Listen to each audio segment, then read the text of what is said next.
में बीजेपी ने बड़े दावे किए थे, लेकिन यूपी में हमने देखा कि इंडिया गठबंधन ने अच्छा प्रदर्शन किया। ब्रजेश जी, जैसा कि मैं आपसे कह रही थी कि इस बार कांग्रेस का प्रदर्शन भी अच्छा यूपी में देखने को मिला।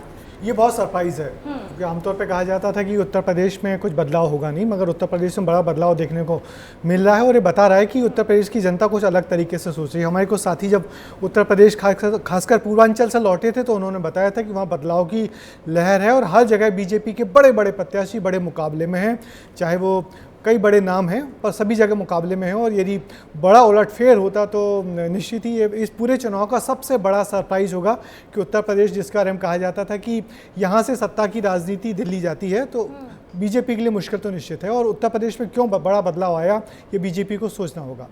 बिल्कुल, तो इस बदलाव पर सर एक रिएक्शन मैं आपका भी चाहूंगी, क्योंकि लग रहा था बीजेपी 400 पार का नारा दे रही थी, लेकिन जब से रुझान आना शुरू हुए तो कांग्रेस भी अच्छा मैंडेट दे रही है। अभी जो देश में जो परिस्थिति अभी के जो रुझान दिखा रहे हैं उसमें कुछ जो हमको आश्चर्यजनक वो करने वाले हैं वो दिख रहा है कि गुजरात में कुछ सीटें इंडिया ब्लॉक जीत रही है। टीएमसी जहाँ पर बहुत डोमिनेंट है पश्चिम बंगाल में, वहाँ पर भारतीय जनता पार्टी ने काफ़ी वोट शेयर बढ़ा लिया है और सीटें काफ़ी जीतने की संभावना लग रही है। राजस्थान में निश्चित रूप से 5 या 6 सीट्स की बात चल रही थी, वहाँ पर लगभग 10 या 12 सीट्स पर इंडिया ब्लॉक जो है वो आगे चल रहा है और भारतीय जनता पार्टी के कद्दावर नेता भूपेंद्र यादव भी पीछे चल रहे थे, जो केंद्र में मंत्री है पर्यावरण और वन विभाग के। तो कहने का मतलब ये है कि जो एग्ज़िट पोल्स ने जो दावे किए थे तो उस पर राहुल गांधी की ये टिप्पणी थी कि ये सारे मोदी स्पॉन्सर्ड एग्ज़िट पोल्स हैं।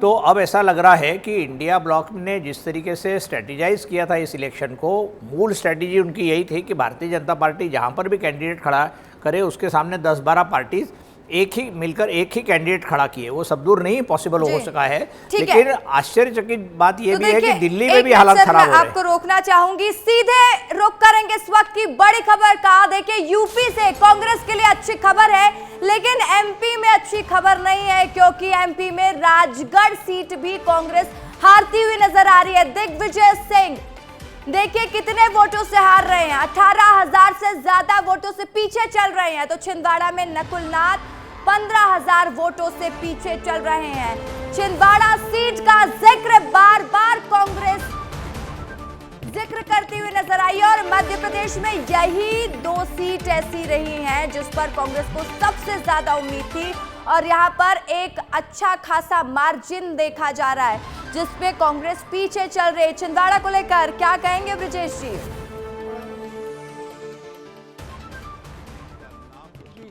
1980 से लगातार छिंदवाड़ा सीट पर कांग्रेस का कब्जा रहा है। सिर्फ एक बार पटवा जी ने जीती थी सीट, मगर जिस तरीके से इस बार धराशायी किया है कांग्रेस के गढ़ को तो बहुत बड़ी बात है। और बीजेपी के जो लोग थे पहले दिन से आके कह रहे थे कि इस बार बाकी सारी सीटें हम भले ही हार जाएं मगर छिंदवाड़ा जीत रहे हैं, और ये उनका जो बड़ा आत्मविश्वास था हम लोगों को भी हैरान करता था कि ऐसा उन्होंने छिंदवाड़ा में क्या कर दिया। मगर निश्चित ही अमित शाह के लगातार दौरे, कैलाश विजयवर्गीय के वहाँ कैंप होना और एक ऐसे प्रत्याशी को उन्होंने खड़ा किया था वहाँ जिसके बारे में कोई बहुत गुडविल नहीं थी, वो यदि लगातार 2 चुनाव हारने के बाद तीसरा चुनाव लड़ रहा था, तो निश्चित ही बीजेपी की बड़ी ये भी देखना पड़ेगा कि कुछ साथी जो कमलनाथ के साथ छोड़ के चले गए थे, कुछ वापस आ गए थे, कुछ छोड़ के चले गए थे, तो उसमें दीपक सक्सेना का भी नाम है। अब दीपक सक्सेना कितने वोटों को प्रभावित कर सकते थे ये कहा नहीं जा सकता है, लेकिन वहाँ जो खलबली मची थी और जिस तरीके से मध्य प्रदेश से ऐसा कहा जाता है करीब 1 से 1.5 लाख भारतीय जनता पार्टी में लोग नए कांग्रेस से जुड़कर आए थे, तो उसमें छिंदवाड़ा से भी बहुत लोग आए थे। हालांकि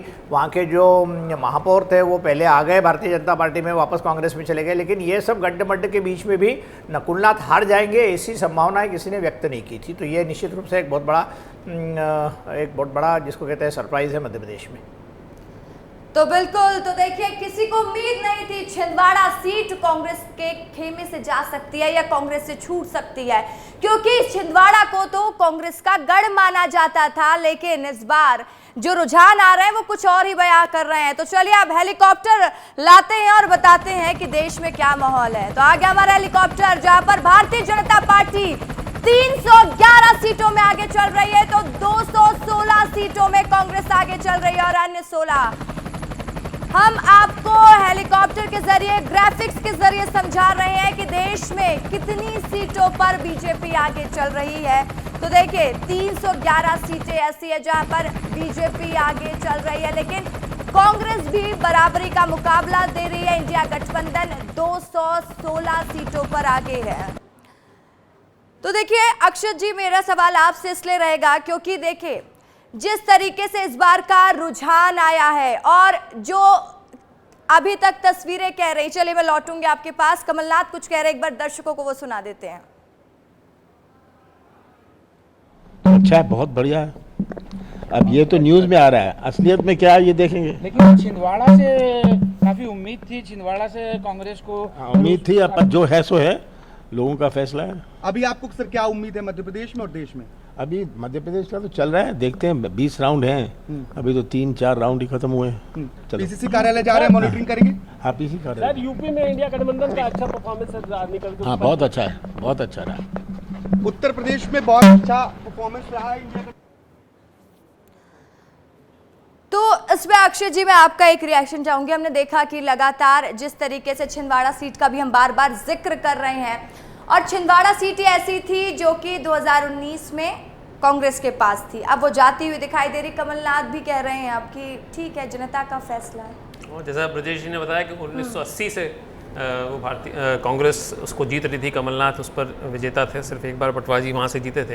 तो इस बार अभी तक वो भी कमलनाथ जी जो अपनी बातचीत में कह रहे थे कि वो भी अभी तक उस बात को पचा नहीं पाए हैं कि हम वहाँ पर पीछे चल रहे हैं। वो खैर आखिरी दम तक नहीं मानेंगे, लेकिन एक बहुत बड़ा सरप्राइज़ होगा, देश भर के लिए एक बड़ी न्यूज़ होगी कि छिंदवाड़ा से कांग्रेस अगर हारती है तो ये अपने आप में अप्रत्याशित निर्णय, एक परिणाम वहाँ का होगा। और अभी तक ये बात भी सही है कि छिंदवाड़ा जो था वो कमलनाथ जी के कारण जाना जाता था। नकुलनाथ पिछली बार करीब 30-35 हज़ार से जीत पाए थे और बहुत बड़ी जीत थी, लेकिन जब पटवा जी ने, मैंने चुनाव वो कवर किया था, जब पटवा जी ने जो उनको हराया था और उसके बाद में कद्दावर नेता प्रहलाद पटेल भी वहाँ जाके आए लेकिन हार गए थे।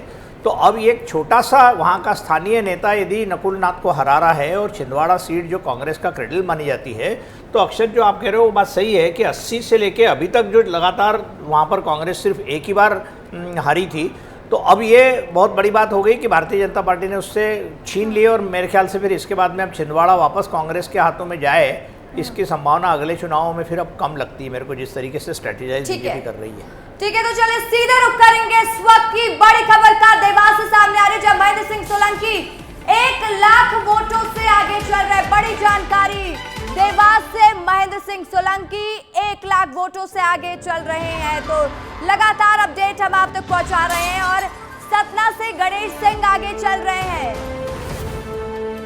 तो देखिए सतना से बीजेपी के गणेश सिंह 12,000 वोटों से आगे चल रहे हैं। 12,000 वोट अच्छा खासा मैंडेट है जिससे आगे चल रहे हैं। और ये विधानसभा चुनाव हार गए थे, उसके बाद सवाल भी खड़े हो रहे थे कि पार्टी ने फिर मौका दिया है, क्या होता है। तो देखिए 12,000 वोटों से गणेश सिंह आगे चल रहे। विधायक के तौर पर जनता ने एक्सेप्ट नहीं किया, लेकिन सांसद के तौर पर जनता एक्सेप्ट कर रही है। क्या समीकरण हो सकता है, ब्रजेश जी बताइएगा। निश्चित ही सतना सीट पर से लगातार 4 या 5 बार ये गणेश सिंह जीत चुके हैं। वो विधानसभा उनको सिर्फ सतना सीट पे थी, और जबकि हम जानते हैं कि लोकसभा सीट और विधानसभा सीट में बहुत फ़र्क हो जाता, 6-8 सीट को मिलके एक लोकसभा सीट बनती है। तो इस बार बुरी तरह हारे थे सतना सीट से, मगर फिर से पार्टी ने भरोसा जताया। इनके साथ साथ फग्गन सिंह कुलस्ते भी विधानसभा चुनाव हारे थे, मगर अभी हम देख रहे हैं फग्गन सिंह कुलस्ते भी आगे चल रहे हैं। तो कोई बहुत, दोनों चुनावों को जोड़ना कोई बहुत बड़ी बात को जोड़ा नहीं जा सकता। पार्टी की रणनीति थी, उस रणनीति के तहत दोनों को उतारा, दोनों हारे और दोनों फिर जीतते दिख रहे हैं। तो देखिए पार्टी की रणनीति है, पहले ब्रजेश जी ये बहुत बड़ी बात कह रहे हो आप, ये कि विधानसभा में 2 कद्दावर सांसद हार गए थे जब ये बात चल रही थी कि लाडली लक्ष्मी योजना ने बहुत कुछ महिलाओं के वोट भारतीय जनता पार्टी के पक्ष में कर दिए थे।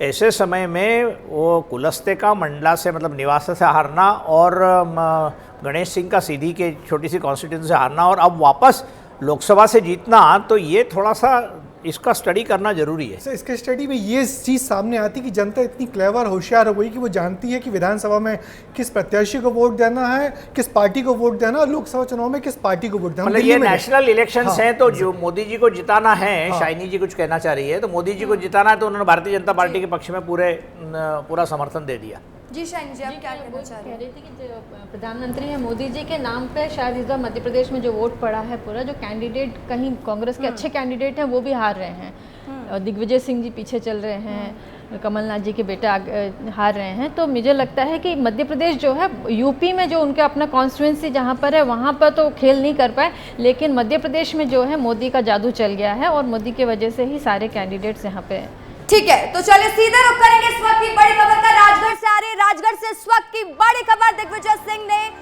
सहारनपुर में 2 ईवीएम से काउंटिंग रुकवाई है। सील से मैच नहीं होने के कारण रुकवा दी है काउंटिंग। देखिए, बड़ी जानकारी दे रहे हैं हम आपको। दिग्विजय सिंह ने सहारनपुर की 2 ईवीएम की काउंटिंग रुकवा दी है।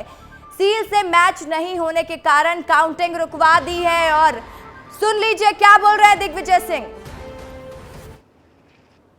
मेल खा रही ईवीएम से है तो वहाँ की काउंटिंग रुकवाई। तो सर अभी कितनी मशीनें हैं, मतलब 2 पोलिंग बूथ पे जिन पे काउंटिंग रुकी हुई है, स्टील नहीं मिली, तो क्या कह रहे हैं सर कलेक्टर वगैरह जिला निर्वाचन अधिकारी? वो काउंटिंग रोक दी है।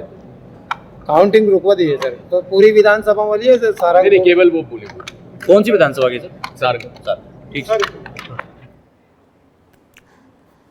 तो देखिए, ईवीएम पर पहले सवाल उठा रहे थे, अब दिग्विजय सिंह ने रुकवा दी है काउंटिंग। हाँ, उनके प्रतिद्वंदी हैं रोडमल नगर, उनका इलाका है सहारनपुर। तो उस जगह पे जाके यदि सील से मैच नहीं कर रहा बीजेपी, और 2-3 जगह से और जो रुकवाने की खबर आई उसमें बड़ी वजह ये सामने आई है कि जैसे रीवा में भी ऐसी घटना आई है। तो उनका कहना है कि जो ईवीएम की जो मशीनें हैं या उनकी जो बैटरी है, बैटरी जो फुल चार्ज बता रही है, उस पर कांग्रेस के प्रत्याशी लगातार आपत्ति उठा रहे हैं और ये जो सील मैच नहीं कर रही इस पर आपत्ति उठा रहे हैं। तो इस बार कांग्रेस ने खास रणनीति बनाई, अपने प्रत्याशियों को समझाया है कि जो ईवीएम है उसमें किन किन बातों का ख्याल रखना है। खासकर वो जो बैटरी होती है वो कितने % है, क्योंकि इतने दिनों तक बैटरी वहाँ रखी रही, डिस्चार्ज क्यों नहीं हुई। और दूसरा ये जो सील मैच नहीं कर रही है, तो इसके चलते कई जगह ऐसे विवाद होंगे, मगर आखिर में जो अंतिम फैसला लेगा वो कलेक्टर लेगा, और कलेक्टर जो फैसला लेगा वो सबको मानना पड़ेगा। सर आप भी जानते हो। निश्चित रूप से, क्योंकि रिटर्निंग ऑफिसर को इलेक्शन कमीशन ऑफ इंडिया और जो हमारा पीपल रिप्रेजेंटेशन एक्ट है और तमाम जो कानून है उसमें रिटर्निंग ऑफिसर के पास इतने ज़्यादा पावर्स हैं कि पिछली बार अलग अलग विधानसभा के चुनाव में भी हमने देखा कि कोई जो नॉमिनेशन फॉर्म में गड़बड़ियाँ हुई थी, वहाँ कलेक्टर ने जहाँ बोल दिया कि नॉमिनेशन फॉर्म ठीक है, जहाँ रिजेक्ट करना था रिजेक्ट, उसके ऊपर कोई अपील नहीं थी। हाईकोर्ट में भी गए लोग अलग अलग, लेकिन returning officer is the most powerful officer in the election process. ठीक है, तो देखिए अब ये देखना पड़ेगा कि सहारनपुर के लिए क्या वहाँ के रिटर्निंग ऑफिसर किस तरीके का डिसीजन लेते हैं कि दिग्विजय सिंह जी कितनी उसमें क्या खामियां निकालकर क्या ये साबित कर सकते हैं कि वहाँ वाकई कुछ गड़बड़ है या इलेक्ट्रॉनिकली कोई इश्यूज आ रहे हैं। सर, जैसे पहले के चुनावों में भी ऐसी स्थिति कई बार बनी होगी, तो आमतौर पर यही सब चीज किया जाता है। देखिए, ये एक बहुत बड़ा डिबेट चल रहा है देश में आज भी, और आपको दिग्विजय सिंह जी के मामले में निश्चित रूप से ये देखना मौजूद होगा कि दिग्विजय सिंह जी चाहते थे कि वहाँ पर 350 से ज़्यादा प्रत्याशी लड़े। उन्होंने प्रयास भी किया था, क्योंकि पहले दिन से वो कह रहे थे कि ईवीएम पर उनका विश्वास नहीं है।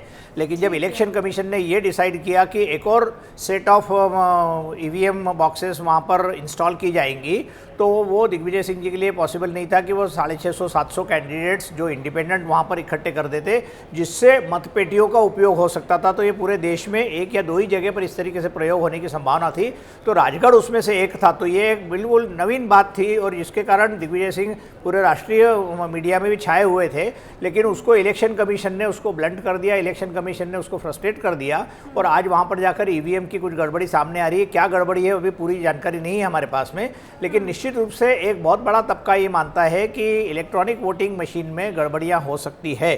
इस पर आपको मालूम होगा कि कांग्रेस के जो जिसको कहते हैं, लेकिन हमने देखा था सर कुछ दिन पहले दिग्विजय सिंह इसको लेकर सवाल पहले भी खड़े कर चुके हैं कि ईवीएम में गड़बड़ी है। सैम पिट्रोडा ने तो प्रेस कॉन्फ्रेंस लेके पूरे देश में बताया था अभी हाल के दिनों में, और जो नरसिम्हा जो बीजेपी के जो राज्यसभा के मेंबर है उन्होंने तो इसके ऊपर किताब निकाली थी, लेकिन उसके बाद वो डिबेट इधर उधर हो गई।